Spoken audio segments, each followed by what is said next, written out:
वहां 90% जो हिंदू बचा है वह दलित समुदाय से है।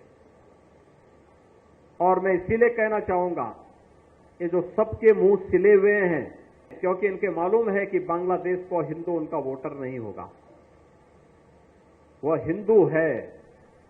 हमें सम और विषम परिस्थिति में कोई हमारे मूल्यों के से डिगा न सकता हो, कोई हमें हमारी भावनाओं के साथ खिलवाड़ न कर सकता हो, यह हम अवश्य प्रयास करें। क्योंकि जो नकारात्मक ताकतें हैं, जिनके मन में आपके प्रति सद्भावना नहीं, दिखावटीपन है, जो राम के अस्तित्व को नहीं मानते, जो कृष्ण के अस्तित्व को नहीं मानते, जिन लोगों के मन में भारतीयता के प्रति कोई सम्मान का भाव नहीं, जिन लोगों के मन में ये कोई भाव नहीं कि दुनिया के किसी कोने में कोई हिंदू प्रताड़ित हो रहा है तो उसके प्रति आवाज उठा सके, क्योंकि उसमें भी उन्हें लगता है कि अगर हम आवाज उठाएंगे तो कहीं यहां उनका वोट बैंक न खिसक जाए।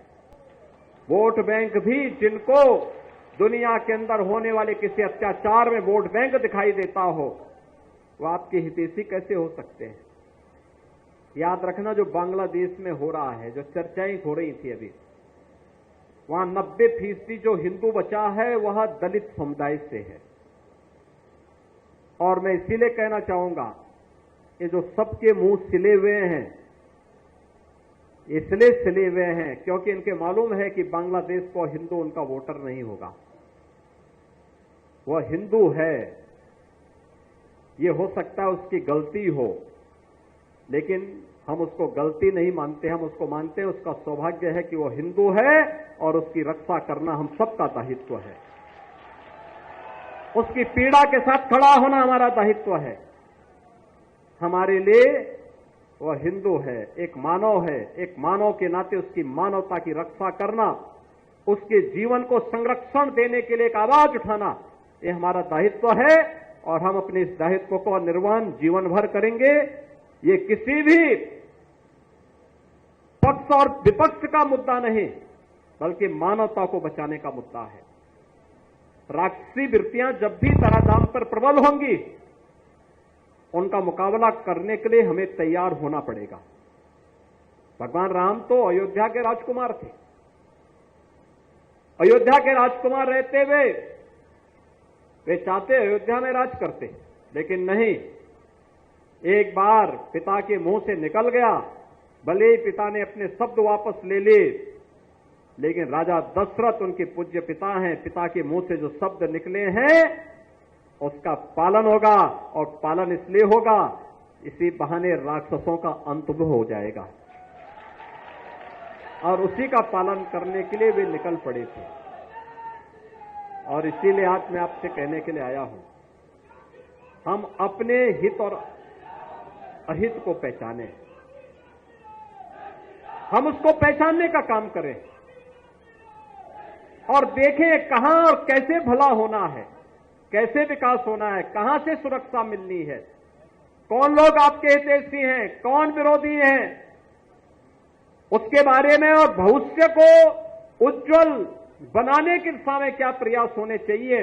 अगर हम लोग समय रहते इसके बारे में विचार नहीं करेंगे, आने वाली पीढ़ियां हमें कोसेंगी, केवल कोसेंगी, उस प्रकार की स्थिति फिर से न होने पाए, यह हम अवश्य ध्यान में रखेंगे। आज के इस अवसर पर जब हम यहां पर आए हैं, देखिए, कल काकोरी ट्रेन एक्शन की शताब्दी महोत्सव के कार्यक्रम प्रारंभ हुए हैं।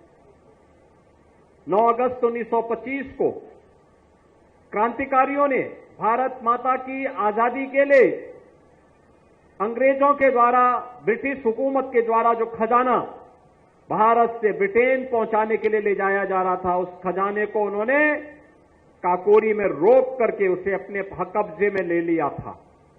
और इसके बाद खजाना तो था मात्र 4,679 रुपया का, लेकिन ब्रिटिश हुकूमत उससे इतनी भयभीत हो गई थी कि उन क्रांतिकारियों को ढूंढने में उन्होंने 10 लाख रुपया खर्च किए, और 10 लाख रुपए खर्च करके फिर उसने बिना उनका पक्ष सुने उन्हें सजा दे दी गई थी।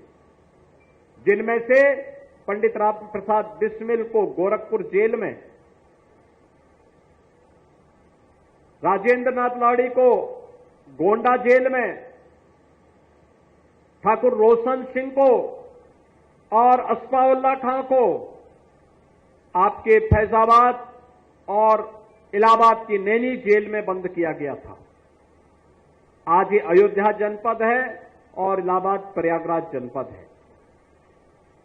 चंद्रशेखर आजाद उनके हाथों में नहीं लगे, वे ब्रिटिश हुकूमत का मुकाबला करते करते शहीद हुए।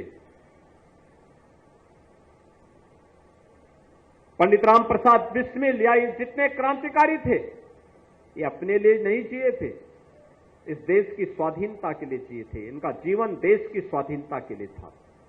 और उन्होंने कहा था उस समय भी,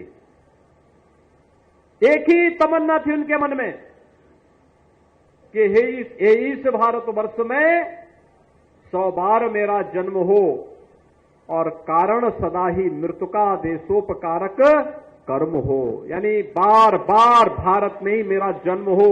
यही पंडित राम प्रसाद बिस्मिल बोलते थे, यही ठाकुर रोशन सिंह बोलते थे, यही चंद्रशेखर आजाद बोलते थे, यही राजेंद्र नाथ लाड़ी बोलते थे, और यही अस्फाउल्लाह खां भी कहते थे कि हे परमात्मा, मेरा जन्म बार बार भारत की धरती में हो, लेकिन जब भी जन्म हो सदैव हमारा जन्म का कारण देश और परोपकार होना चाहिए, लोक कल्याण होना चाहिए, देश का हित होना चाहिए और लोक कल्याण होना चाहिए। और मैं आज आप सबसे यही कहूंगा, 1 वर्ष तक ये कार्यक्रम चलेंगे। अभी 15 अगस्त को हम अपनी आजादी का दिवस मनाएंगे। अमृत काल के प्रथम आयोजन को आगे बढ़ाने की दिशा में आगे बढ़ेंगे। बहनों और भाइयों, प्रधानमंत्री मोदी जी ने देशवासियों का आह्वान किया है, भारत के आन बान शान को हर घर पर लहराएंगे, हर घर पर तिरंगा होना चाहिए। आजादी के अमृत महोत्सव के प्रथम काल में, अमृत काल के इस वर्ष में 13 से 15 अगस्त के बीच हम लोगों का प्रयास होना चाहिए कि अभी 11 से लेकर के 15 के बीच में तिरंगा यात्राएं निकलनी चाहिए, तिरंगा कार्यक्रम बनने चाहिए, तिरंगा पर गोष्ठियां होनी चाहिए, तिरंगा को लेकर के लेखन प्रतियोगिता होनी चाहिए, तिरंगा को लेकर के डिबेट होनी चाहिए, और तिरंगा यात्रा के माध्यम से हर घर में तिरंगा फहराने का कार्य होना चाहिए। और इसके माध्यम से संकल्प होना चाहिए कि मेरे लिए मेरा देश महत्वपूर्ण है, राष्ट्र सर्वोपरि है। नेशन फर्स्ट की इस थ्योरी के साथ हम सबको जुड़ना होगा और तभी हम सबका कल्याण होगा। अयोध्या विद्यापीठ के छात्रों से भी, यहां की छात्राओं से भी मैं कहूंगा कि तिरंगा ला करके हर एक विद्यार्थी एक दिन अगल बगल के गांव में तिरंगा यात्रा के साथ निकल करके भारत माता की जय, वंदे मातरम का नारा लगाते हुए निकल करके हर व्यक्ति को बोलें कि भाई ये भारत की आजादी का प्रतीक है, आजादी के इस प्रतीक को अपने घर में लगा करके सम्मान दीजिए, और तभी हमारी आजादी सुरक्षित होगी। और आजादी सुरक्षित होगी तो हम भी सुरक्षित होंगे, हमारा भविष्य भी सुरक्षित होगा। और यही आज के दिन पर हम इस कार्यक्रम को अगर आगे लेकर के चलेंगे तो अवश्य क्रांतिकारियों का, भारत के उन महान शहीदों का सपना साकार होगा जिन्होंने भारत के लिए अपना पूरा जीवन समर्पित किया था, अपना बलिदान दिया था। आज के इस अवसर पर एक बार फिर से यहां पर अयोध्या विद्यापीठ परिसर में श्री राम दरबार का भव्य विग्रहों की स्थापना हुई है। उनके श्री चरणों में नमन करता हूं। मैं यहां पर पूज्य स्वामी मधुसूदनाचार्य जी महाराज, पूज्य स्वामी रामानुजाचार्य, पूज्य स्वामी माधवाचार्य जी महाराज की भव्य और दिव्य प्रतिमाओं की स्थापना का कार्यक्रम संपन्न हुआ है। इन पूज्य संतों की श्री चरणों में मैं कोटि कोटि नमन करता हूं और इन सभी पूज्य संतों की साधना को मूर्त रूप देने वाले जगत गुरु रामानुजाचार्य पूज्य स्वामी श्रीधराचार्य जी महाराज का हृदय से अभिनंदन करते हुए उन्हें हृदय से साधुवाद देता हूं कि उन्होंने अपनी गुरु परंपरा